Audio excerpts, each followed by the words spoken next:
Ya, pendakwa Hani Kristanto cabut sertifikat mualaf Dr. Richard Lee.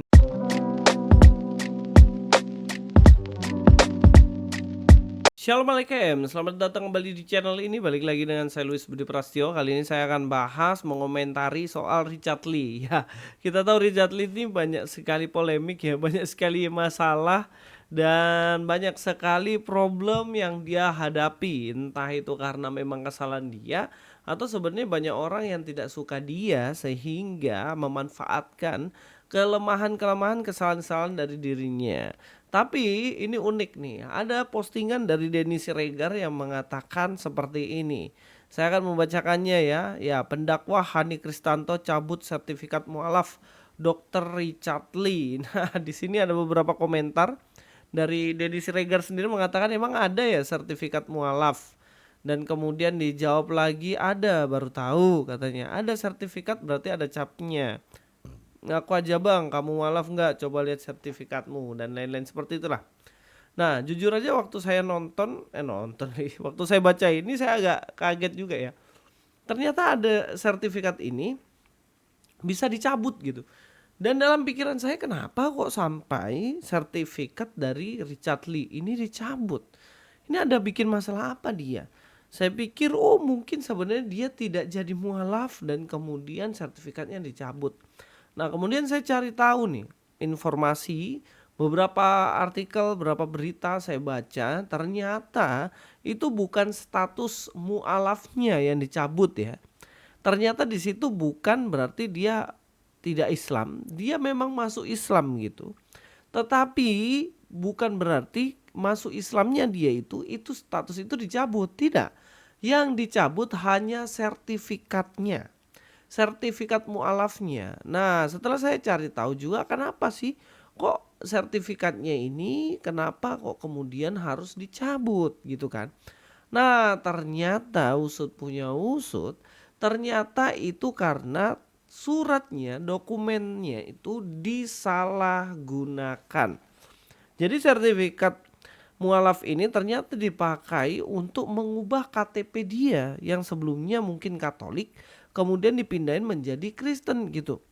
Itu tujuannya sebenarnya, tapi ternyata begitu eh, diberikan itu bukan kemudian dipakai untuk ngurus KTP, ternyata dipakai untuk ketika dia bermasalah, kalau nggak salah sama Doktif itu ya, ketika ada problem permasalahan kemudian dia mengatakan mualafku asli kok, ini bukti sertifikatnya. Nah, jadi dianggap bahwa itu dimanfaatkan untuk popularitas politik pribadinya dia, dan itu dianggap sebagai penyalahgunaan dari Hani Kristanto sehingga itu dicabut seperti itu ya.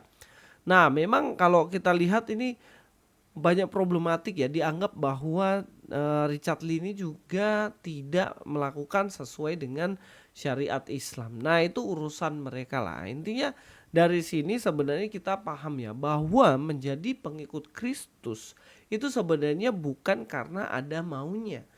Nah, ini dicurigai bahwa sebenarnya Richard Lee ini memanfaatkan sertifikatnya aja untuk kepentingannya. Ya, saya nggak tahu kepentingan apa, politik, marketing dan lain-lain.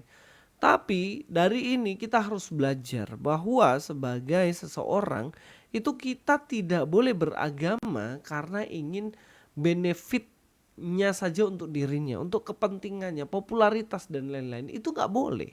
Karena memang sebenarnya perpindahan agama itu memang harus dari hati. Nah, mumpung ada case ini, mari kita belajar dari case ini. Apakah kita sebagai orang Kristen, kita ini boleh begitu memanfaatkan hal-hal tertentu agama kita dipakai untuk mencari popularitas dan lain-lain. Nah, kita akan bahas dalam Alkitab kita dalam Matius 10 ayat 34 ya. Dikatakan di sini, jangan kamu menyangka bahwa aku datang untuk membawa damai di atas bumi. Aku datang bukan untuk membawa damai, melainkan pedang. Nah, teks ini yang sering kali disalahpahami sama saudara-saudara kita juga Muslim ya. Dipikir nih Yesus ini ternyata tidak bawa damai nih. Ini Yesus ternyata bawa peperangan nih. Padahal dalam konteks pembicaraannya adalah hal mengikut Yesus. Yang artinya siapa mengikut Yesus itu harus rela kehilangan banyak hal. Totalitas. Nah, rela kehilangan apa aja nih? Nah, makanya dikatakan di situ mengadakan permusuhan. Sebenarnya di situ itu kita akan jelaskan secara konteks ya. Teman-teman enggak boleh kita anti konteks karena konteks itu penting. Sebab aku datang untuk memisahkan orang dari ayahnya, anak perempuan dari ibunya, menantu perempuan dari mertuanya. Sampai sini ya. Dan kalau kita lihat di sini memisahkan orang dari ayahnya, berarti ini konteksnya adalah anak ya, anak dengan ayah. Dan bahkan juga dikatakan di situ anak perempuan dari ibunya, menantu perempuan dari mertuanya. Nah, ini maksudnya apa? Ini berbicara mengenai ketika mengikut Yesus kita harus berani kehilangan mereka. Karena kan gak semua orang kan senang, iya gak? Gak semua orang kan senang. Contohnya saya percaya Yesus, tiba-tiba yang sebelumnya saya agama lain. Kan tentunya keluarga saya gak akan terima dan gak senang. Nah, karena keluarga gak senang pasti mereka mengusir, tidak suka, mengutuki dan banyak hal lainnya. Nah, disitulah dibilang bahwa kita harus berani tetap memilih Yesus Kristus dibandingkan itu semuanya. Nah, kalau kita lanjut juga nih teman-teman, di dalam ayat ini dikatakan dan musuh orang ialah orang-orang seisi rumahnya. Ini musuh dalam arti bukan kita memusuhi mereka, bukan. Artinya mereka memusuhi kita. Itu ya biasanya keluarga sendiri memusuhi ketika kita memutuskan ikut Yesus. Yang mana sebelumnya latar belakang kita bukan pengikut Yesus. Seperti itu kira-kira.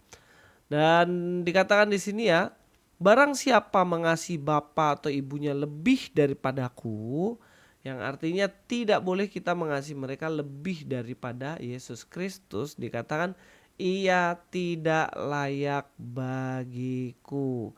Dan barang siapa mengasihi anaknya laki-laki atau perempuan lebih daripadaku, ia tidak layak bagiku. Ya, artinya apa sih di sini? Ini artinya bahwa ketika kita diharuskan memilih, nih masih mau pilih untuk terus mengikut Yesus atau pilih keluargamu. Maka kita harus lebih memilih Yesus Kristus sebagai Tuhan dan Juru Selamat. Walaupun sekalipun kita akan diusir dari rumah itu, ya kita doakan aja gitu. Suatu saat akan luluh juga. Roh Kudus bisa mengubahkan hatinya. Jadi dikatakan bahwa kita itu musuh kita adalah orang-orang sekeluarga, bukan berarti ayo kita musuhin, ayo kita hajar orang itu. Itu sepunya saudara. Bukan berarti seperti itu bosku. Yang artinya bagaimana ketika mereka memusuhi kita ya nggak apa-apa. Karena kita lebih memilih Yesus Kristus. Makanya teks selanjutnya dikatakan barang siapa tidak memikul salibnya dan mengikut aku, ia tidak layak bagiku. Yang artinya ya dia harus rela kehilangan keluarga sekalipun. Nah, seperti contoh ya murid-murid Yesus, contohnya Matius lah. Matius ini kan penagih pajak juga ya, pemungut cukai. Ya harta bendanya banyak lah, pemungut cukai itu banyak duitnya lah pokoknya pada zaman itu. Tapi itu semua ditinggalin loh. Ditinggalin dan kemudian dia mengikut Yesus. Walaupun mungkin keluarganya menentang dan mereka tidak menyetujui, tapi karena dia tetap mau menjadi pengikut Yesus, berarti disitulah maksud teks ini disampaikan. 39 barang siapa mempertahankan nyawanya, ia akan kehilangan nyawanya. Barang siapa kehilangan nyawanya karena aku, ia akan memperolehnya. Yang artinya dunia ini tidak ada yang bisa menggantikan Kristus dalam hati kita. Barang siapa menyambut kamu, ia menyambut aku. Barang siapa menyambut aku, ia menyambut dia yang mengutus aku.